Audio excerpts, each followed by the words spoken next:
The Quran states a lot of people only get from fasting hunger and thirst. That is all that they get, brother. And for those that pray at night, all that they get is being awake. So the question is, for those people that are going through this time, right, not just a physical fast, but a spiritual fast, is what are you learning? And a lot of people in my DMs are learning that their vessels are weak.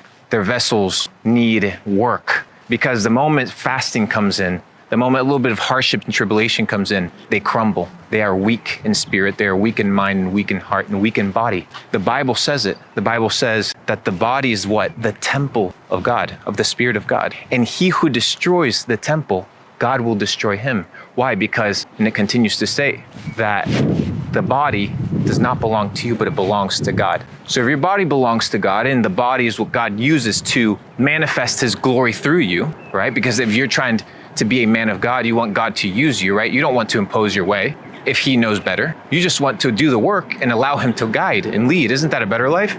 If you believe that there's a designer and a creator of all, wouldn't you be an absolute fool to not count on him? Yet in these periods of feasting and fasting, especially in the periods of fasting, all we're focused on is the pleasure. Like what we're lacking, what we're missing. It's unbelievable. So to those people with weak vessels, I tell you, it's time to refine things. I get a lot of DMs, people being like, you know, my family, when they break Ramadan, they're breaking it with high fructose corn syrup and processed sugars and sodas. That's not the way. Read the Quran. It says break it with dates and with water. That's how you must break your fast. Why? Because it is pure. So you fast all day, thinking about eating and thinking about drinking, and at night you break your fast with that which you're trying to run away from. It makes no sense. So when you think about Ramadan, you can't just be thinking about food and water. It is beyond that. That is merely a representation and a manifestation in the three-dimensional realm of what it is to be a person that is in tune with their spirit and in tune with God. So much so that they don't need food because food isn't in them. Imagine, bro, being in such a primal state that all you think about is your stomach. It's unbelievable. So ladies and gentlemen, be strong. And to those that are strong, encourage your fellow friends and your fellow brothers and sisters. And by the way, I had another data set, Jordan.